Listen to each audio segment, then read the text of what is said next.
Julio, danseur hip-hop, danseur contemporain et puis danseur classique du Ballet national du Cameroun.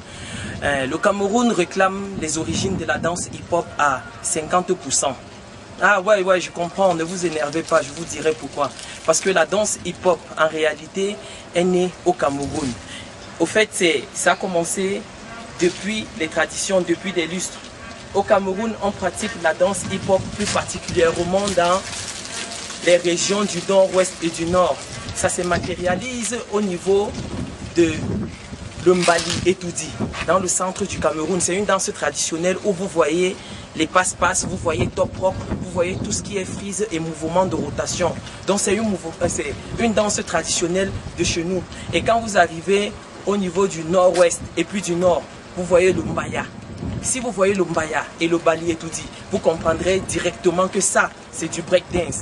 Alors, c'est la raison pour laquelle nous réclamons les origines de la danse hip-hop à 50%.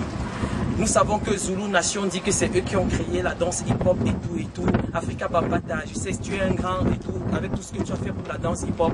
Mais l'Afrique, particulièrement le Cameroun, vous les trouvez dans le Ndjang, chez nous. Vous voyez ça dans tout ce qui est Bikutsi, qui entre dans le crumping. Donc, vous voyez le Ndjang, vous voyez le Mangasa, et vous voyez d'autres danses traditionnelles que vous trouvez dans le juste debout. Donc, le jack que les gens gardent dans la house dance, le jack, c'est là, ça c'est le Mangasa. Donc, brièvement avec des esquisses à l'appui. Ok, c'était Julio du Cameroun. Merci. Big up.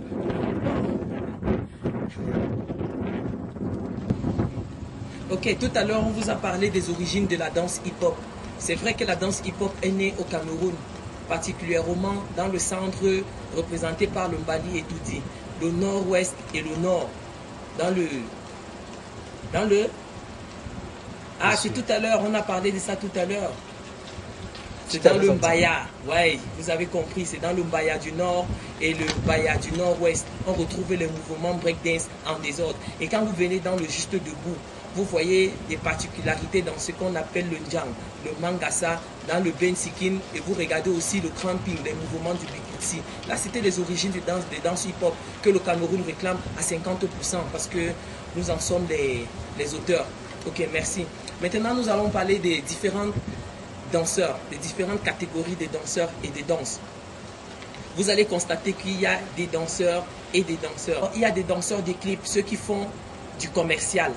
Et de l'autre côté, les gars qui font de la danse pure et dure, comme dans la rue. Je parle là des Salades, des Diamond, de Bruce, des Dagobert, je parle de Bosta, je parle de tous ces danseurs-là qui emploient ce qu'on parle de la danse hip-hop. La première catégorie de sélection retenue, c'est la musicalité. Il faut que les gars soient musicaux, il faut qu'ils écoutent le...